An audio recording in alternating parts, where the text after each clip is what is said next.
श्रीधाम आश्रम की ओर से आप सभी को एक बहुत बड़ा महत्वपूर्ण संदेश दिया जा रहा है। वह संदेश क्या है? आज हम जिस स्थान पर खड़े हैं, ये अति दुर्लभ स्थान है इस धरती का, इस विश्व का।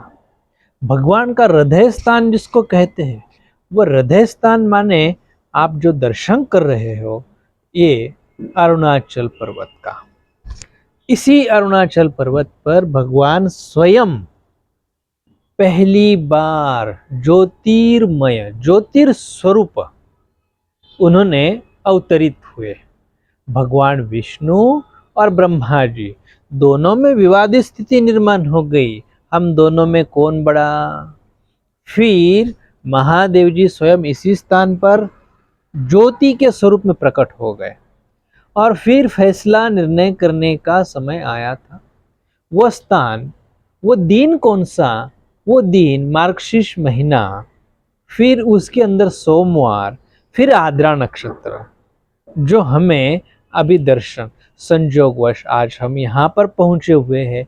और ऐसे ज्योतिर्मय ज्योतिर्लिंग जो कहते हैं, ज्योतिर्लिंग का अर्थ क्या है? ज्योति। ज्योतिर्लिंग में ही अर्थ छिपा हुआ है, ज्योतिर्लिंग। तो ऐसे ज्योतिर्लिंग में भगवान ज्योतिर्लिंग यहाँ ज्योति के स्वरूप में प्रकट हो गए, अग्नि के स्वरूप में प्रकट हो गए, जिनके आज हम दर्शन कर रहे हैं। इस पर्वत के ऊपर अग्नि विराजमान है, दीप जला हुआ है, दीप भेंट स्वरूप दिया जा रहा है।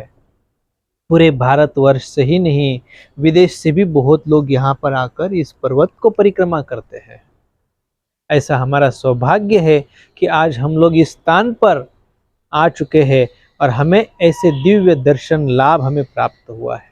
इतना ही नहीं, स्कंद पुराण में इसका वर्णन भी आता है कि भगवान महादेव जी कहते हैं, कितना भी बड़ा दुष्ट से दुष्ट व्यक्ति भी क्यों न हो, वो एक कदम अगर आगे बढ़ा के यहाँ आता है, एक कदम आगे बढ़ाते हुए परिक्रमा करता है, तो 100 कदम भगवान आगे बढ़ा के उसके कई जन्मों जन्मों के जो पातक है, दोष जो है, वो मिटाने के लिए भगवान आगे आते हैं।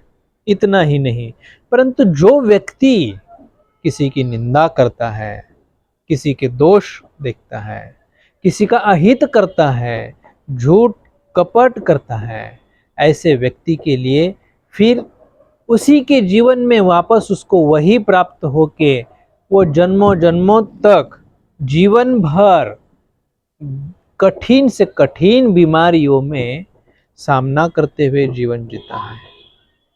इसीलिए भगवान कहते हैं कि ऐसे हृदय स्थान पर जो भी व्यक्ति एक कदम आगे बढ़ के आता है, उसके पातक, उसके कर्म, उसमें एक सूखी हुई घास को माचिस की तिल्ली अगर एक लग जाए तो सब खाक हो जाती है।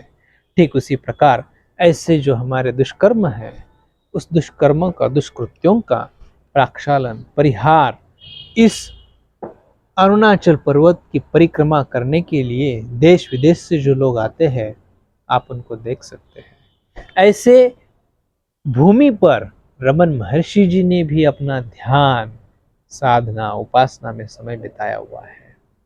और यहाँ पर बहुत बड़ा ज्योतिर्लिंग, 12 ज्योतिर्लिंग तो भारत में है कहते हैं, परंतु ज्योतिर्लिंग, मुख्य ज्योतिर्लिंग क्या है? तो ये आज हम लोग जिस स्थान पर खड़े हैं, जो आप दर्शन कर रहे हैं, कितना अति दुर्लभ ऐसा लाभ हमें आज प्राप्त हुआ है। ऐसे भगवान को हम बार बार प्रणाम करते हैं, वंदन करते हैं।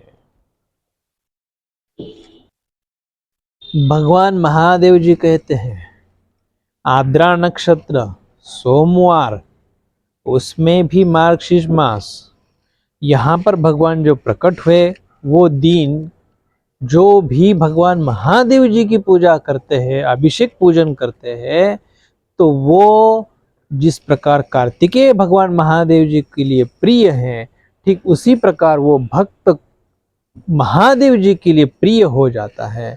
ऐसे महादेव जी स्वयं कह रहे हैं कि कार्तिकेय के समान वो भक्त मुझे अति प्रिय, अति दुर्लभ है। तो इसका लाभ लेना आप सब ना भूलिए। ऐसे अरुणाचल पर्वत जो है, ये तिरुअन्नामलाई में है, जिसके दर्शन आप कर रहे हो। उनको हम फिर से एक बार प्रणाम करते हुए आप सभी को इस सोमवार की आद्रा नक्षत्र की खूब खूब शुभकामनाएं, खूब खूब बधाइयां देते हुए आप महादेव जी का पूजन करिए। जय गुरुदेव।